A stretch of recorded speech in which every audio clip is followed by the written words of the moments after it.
Hi everybody, it's Maureen Wong from mycasestudies.blogspot.com.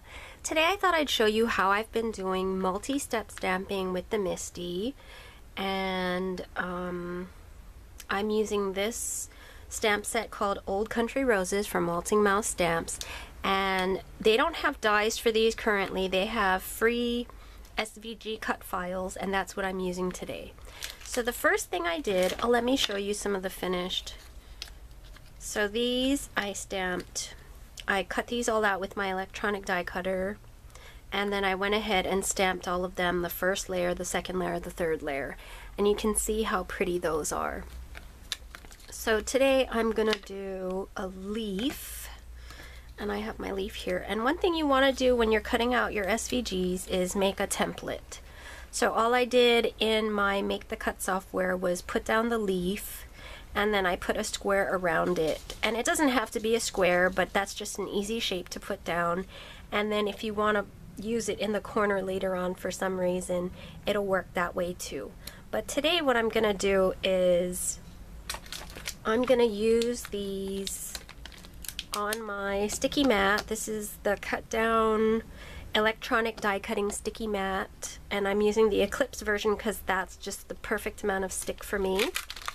And let me get the first level or first layer of the leaf out, and what I'm going to do is actually just put the stamp right on my sticky mat where I want to stamp it, and then I'm going to position my template around it. And you can do it the other way. You can put your template down first and then put your leaf in, but I find that it works really nicely doing it this way. I get it nice and centered because the cutting bit goes just around the leaf perfectly.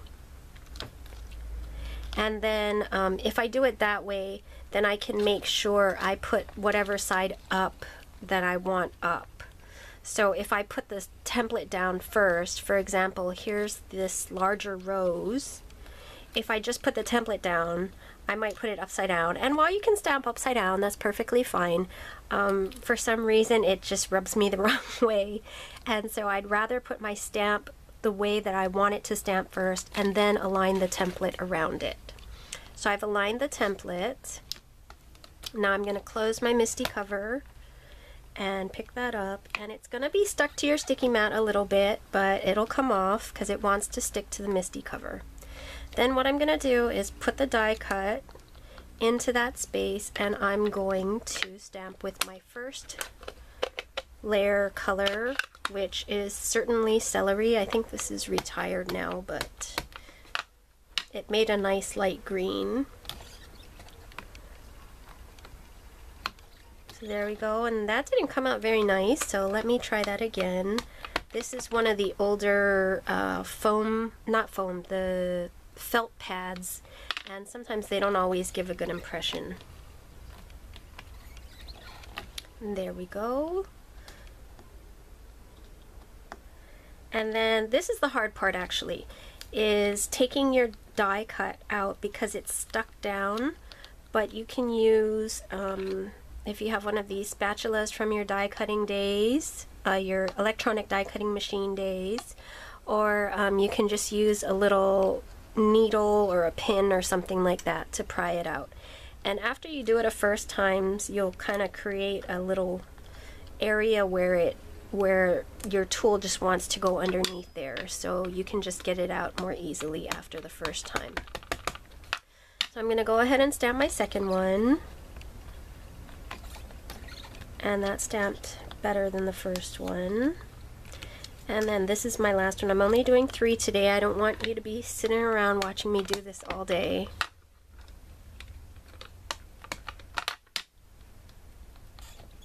And there is my last one. And I'm going to leave that one in there because next what I'm going to do is I'm going to clean off my stamp. There's my baby wipe. Here it is. Clean off my stamp and my MISTI. And then I'm going to get the next layer, layer number 2 out, and I'm going to line this up on my stamp image. Now what you want to do is, because you're lining this up on your image, you want to really stick your head in there and get right over it and make sure you're lining it up correctly. If you're really concerned about getting the perfectly lined up image, then go ahead and get as close as you can. Line it up as carefully as you can. If you're not so worried about that, then, you know, just eyeball it a little bit and go for it. But I want this to come out really lined up well, so I'm going to stick my head in the shot and I'll be right back. Okay, and now that's exactly where I want it, and I'm going to close the cover. And by the way, if you're doing, whoops, it picked up the die cut. That's okay, because it just goes right back into the template. If you're doing only one of this, you might be thinking using the MISTI and doing all of these steps is kind of a hassle just for one image. It seems to make a lot of sense for more than one image, but for just one image, you might be thinking it's too much work and you can just eyeball it. But if you want it to really line up perfectly, the MISTI is the way to go. When I try to line these up while I'm stamping, I'm guiding the block down and trying to line it up perfectly, and my hand starts shaking and I just can't get it perfectly correct because there's so many different edges to look at, especially for the larger ones. There's so many different edges to look at to see if you're getting lined up correctly that it makes me a little nervous about trying to line it up correctly, and usually I don't get it. So now I'm using Old Olive for my second layer.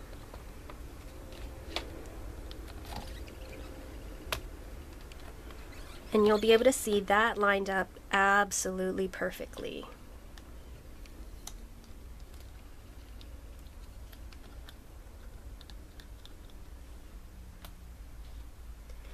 And by the way, when you're coming up with color combinations, I don't look at just the color of the ink itself, because when you look at three colors next to each other, they might not seem like they work together well, but when you're actually layering them, they take on a whole different look.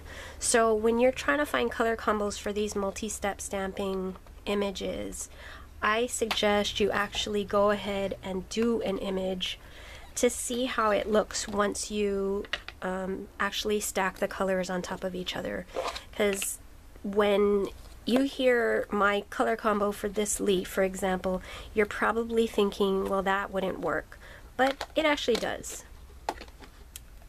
And I only know that because I tried it out. The thing you do is you just get different values of green. You get a light green, a medium green, and a dark green, and then you just layer them up and see if they work. I'm drying off my MISTI, and again I'm going to come in with my stamp and try and line it up absolutely perfectly, and I'm going to put my big head in the shot, so I'll be right back. Okay, so now I have my third step lined up, and I'm using Garden Green, and these are all Stampin' Up! Ink pads. I can't remember if these are all current, retired, whatever. I'm not a demo anymore, so I'm not sure. But you can see that Garden Green just didn't look like it was going to work with it, but when it layers over the other colors, it works. And it's not really in the same color tones as the Old Olive, but when you're just layering it on top, it works. And see, now I'm having a little bit of trouble, so I'm going to take my pin and just slide it under my die cut and get that out. And if you want, you can just stick it right to your magnet there and have it on hand. So once again with the Garden Green.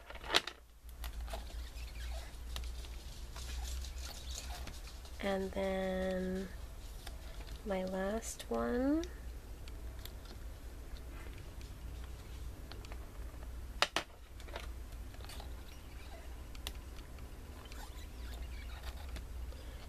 And there we go. 3 perfectly stamped leaves, and let me zoom in on those so you can really see them.